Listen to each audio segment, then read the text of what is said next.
Yep, this is gonna work great for Pikes Peak. I can't wait to bring you guys on the mountain. It's such a cool experience. You got racers all around the world. Top racers. Guy Martin. You got JD Mosley. Hey now. Crazy Chris. Which goes cool. Chris is gonna be staying at my place this year. I'm gonna let him hook up his motorhome, and so he doesn't have to pay any kind of crazy fees, and he can just be in the mountains. It's right at the base of the Pikes Peak, so it's only like a 10-minute drive to the track, and it's an ordeal, I'm not gonna lie. I mean, we gotta go be up on the mountain at 3 in the morning, get everyone situated. Cars are on a different section than the bikes, so we gotta get everyone in their station. We gotta get all the safety crew up to their corners, and we only have till sun up to 8:30 in the morning, and that's when Pikes Peak opens the mountain to the public. So we only have about a good 2.5–3 hours of practice, and we have to get as much in as we can. We have to be as smooth as we can, and it's a lot of work, but it's the funnest work I've ever done in my life, and I'll never give up this job, ever. I mean, a lot of people want me to race the mountain, but honestly, the job I have with the peak, I'll lose it. You can't lose it. So I'd rather just sweep ride. You get the most practice you can in, and our sweep crew is awesome. I mean, it's the normal people we ride with on a daily basis. So we have a lot of people that we're comfortable with, that we ride with on the mountain, so it just makes it that much more safe.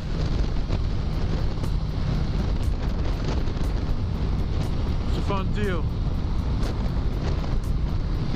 It's gonna be fun bringing you guys vlogging on it with this XR 1000. I think it's gonna be the only one up there, because Ducati and the Multistradas, they've owned it up there for the past 3–4 years now.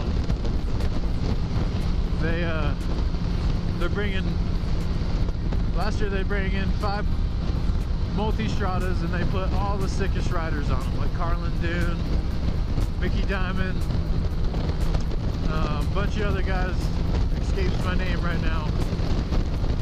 But we're gonna go and talk with them, we're gonna meet with them, we're gonna do it all. I'm gonna bring you guys into my world of Pikes Peak, and we're gonna go firsthand, backstage, all access to the mountain, and how fun it is. We're gonna meet racers, we're gonna hear their stories, we're gonna see how they're feeling, what they do for a race, especially Pikes Peak. Pikes Peak is the most dangerous race, I feel, in the world. I know that. Oh, check this out. We're not gonna get a $160 fine. We're just gonna set cruise control here. No ticket for Jay. So, dang it, I lost my train of thought. It's about Pikes Peak.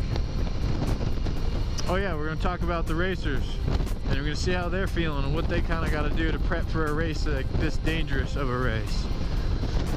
And like I said, I feel like it's more dangerous than the Isle of Man TT, because I mean, at least, granted, it's longer. It's 37.7 mile track at the Isle of Man, and that is pretty gnarly.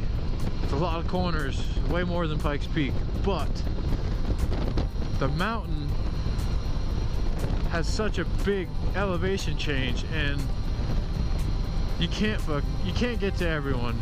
You can't. It's a mountain, and that's what makes it so dangerous. If you go off closer to the top, I mean, it's a nightmare status drop. I mean, you're gonna sail off like Wile E. Coyote, okay? It's no joke. You really gotta prepare yourself, and it's not a race, it's a rally. So you gotta be smooth to be fast, and that's the only way you're gonna make it on there alive. And you have to just be calm, cool, and collected, You have to have your shit together if you're racing Pikes Peak. And it's so cool to meet everyone, all the racers from around the world, and just to see what they do to prep, you know. And we're gonna talk to each and every one of them. Nice, she's open. Yesterday I came here and she was closed and I only had 50 miles left to empty. But this thing is so efficient, man.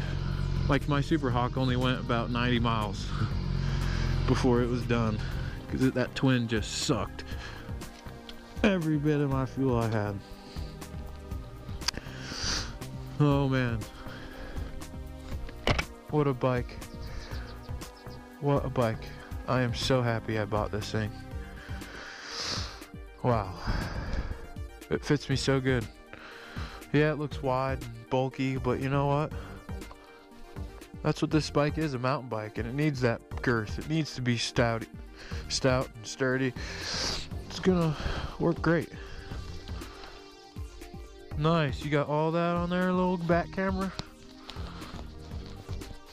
I'm gonna plug GoPro in real quick, and I'll tell you what, that session right there, that session does so good. Like, I'm thinking about getting rid of my 4, just buying the 5 session. I mean, there's so much to that thing. The stabilization control, all the different freaking bells and whistles it has on it, and it's so small and compact.